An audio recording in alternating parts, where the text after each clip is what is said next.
اعوذ باللہ من الشیطان الرجیم بسم اللہ الرحمن الرحیم والذین يتوفون منکم ويذرون ازواجا يتربصن بانفسهن اربعة اشہر وعشرا صدق اللہ العظیم۔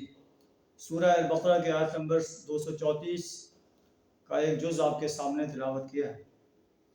والذین يتوفون منکم، اور جو تم میں سے وفات پا جائیں، وَيَذَرُونَ أَزْوَاجًا، اور بیویاں چھوڑ جائیں، يَتَرَبَّصْنَ بِأَنفُسِهِنَّ أَرْبَعَةَ أَشْهُرٍ وَعَشْرًا، تو وہ عورتیں اپنے آپ کو 4 ماہ اور 10 دن روکے رکھیں۔ فَإِذَا بَلَغْنَ أَجَلَهُنَّ، جب وہ اس مدت کو پہنچ جائیں، فَلَا جُنَاحَ عَلَيْكُمْ فِي مَا فَعَلْنَ فِي أَنفُسِهِنَّ بِالْمَعْرُوفِ، تو تم پر کوئی گناہ نہیں کہ وہ اس معاملے میں جو کچھ وہ کرنا چاہیں دستور کے مطابق تو وہ کر سکتی ہیں۔ عدت گزرنے کے بعد 4 ماہ 10 دن گزرنے کے بعد وہ نکاح کر سکتی ہیں۔ واللہ بما تعملون بصیر، واللہ بما تعملون خبیر، اور اللہ جو کچھ تم عمل کر رہے ہو اس سے خبردار ہے۔ طلاق کے مسائل بیان ہو رہے ہیں۔ پیچھے ہم نے کہا تھا کہ طلاق 2 مرتبہ ہے، اس کے بعد جب تیسری طلاق بندہ دے دے گا تو وہ اس کے لیے حلال نہیں رہے گی۔ طلاق جو ہے وہ عدت کے مطابق دی جائے۔ سورہ طلاق میں نے فرمایا وَأَحْصُوا الْعِدَّةَ، عدت کو شمار کے دیں۔ لا تخرجوهن من بيوتهن ولا يخرجن، اللہ فرماتا ہے کہ تم نے طلاق دی ہے بیوی کو تو اس کی عدت کے مطابق طلاق دو اور ان کو اپنے گھروں سے نہ نکالو، نہ وہ خود گھروں سے نکلیں۔ الا ان یاتین بفاحشۃ مبینہ، جہاں ہاں اگر وہ کوئی فحش بات کا کوئی ارتکاب کریں تو پھر تم ان کو ان کے گھروں سے نکال سکتے ہو۔ ہاں اگر ایسا کرتی ہیں تو یہ ان کے لیے ان کے اپنے لیے نقصان دہ ہو۔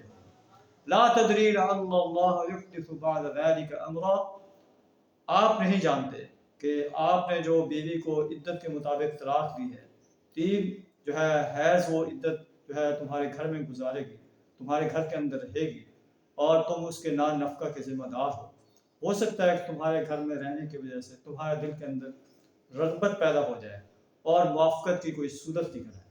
کتنا حسین قانون ہے جو اللہ کا قرآن بیان فرما رہا ہے، اور یہ کتنا حسین قانون ہے کہ بیوی کا شوہر جب فوت ہو جاتا ہے تو بیوی 4 ماہ اور 10 دن انتظار کرے، اس کے بعد وہ آزاد ہے، جس سے نکاح کرنا چاہے کر سکتی ہے، اس کے راستے میں رکاوٹ پیدا نہ کی جائے۔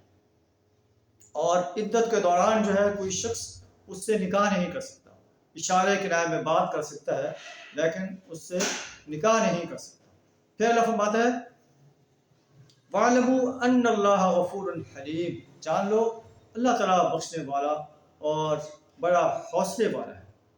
لا جناح علیکم ان طلقتم النساء ما لم تمسوهن او تفرضوا لهن فریضہ، تمہارے اوپر کوئی گناہ نہیں ہے کہ اگر تم طلاق دو ان عورتوں کو جنہیں تم نے مس نہیں کیا، ان کے لیے یا ان کے لیے کوئی مہر مقرر نہیں کیا تو ان کو تم طلاق دے سکتے ہو۔ وَمَتِّعُوهُنَّ، لیکن انہیں کچھ نہ کچھ دے دلا کر ان کو رخصت کر دو۔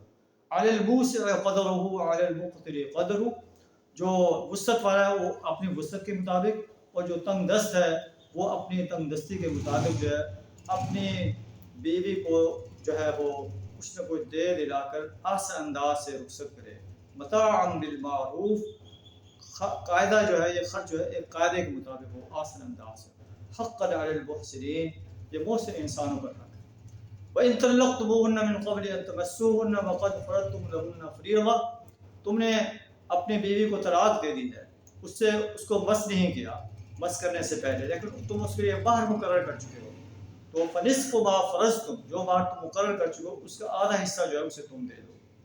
إِلَّا أَن تَعْفُوا إِلَّا أَن يَعْفُونَ، ہاں اگر تمہاری بیوی تمہیں معاف کر دیں تو پھر جو ہے وہ تمہارے لیے جائز۔ او یعفو بالذی بیدہ عقدۃ النکاح، یا مرد جو اس کے لیے مہر مقرر کر چکا ہے وہ معاف کر دے۔ وان تعفوا اقرب للتقوی، اللہ تعالیٰ مردوں کو کہہ رہا ہے کہ تم اگر معاف کر دو تو یہ تقوی کے زیادہ قریب ہے۔ ولا تنسوا الفضل بینکم، اپنے درمیان فضل کو فضیلت کو نہ بھولو۔ ان اللہ بما تعملون بصیر، بے شک اللہ جو تم عمل کر رہے ہو اسے دیکھ رہا ہے۔ اللہ تعالیٰ مردوں کو یہ گائیڈ لائن دے رہا ہے کہ تم جو مہر مقرر کر چکے ہو اگر ان کو مہر معاف کر دو تو تمہارا یہ فضل ہے، اللہ نے تمہیں فضیلت دی ہے، تم فیاضی کا اور جو ہے بڑے اعلیٰ حوصلے کا جو ہے اظہار کرتے ہوئے اس کو معاف کر دو۔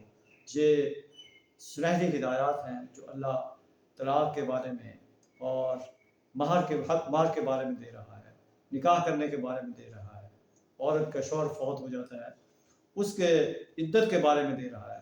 اللہ سے دعا تعالیٰ نے ان سنہری ہدایات کو اپنانے کی توفیق عطا فرمائے۔ وآخر دعوانا الحمد للہ رب العالمین۔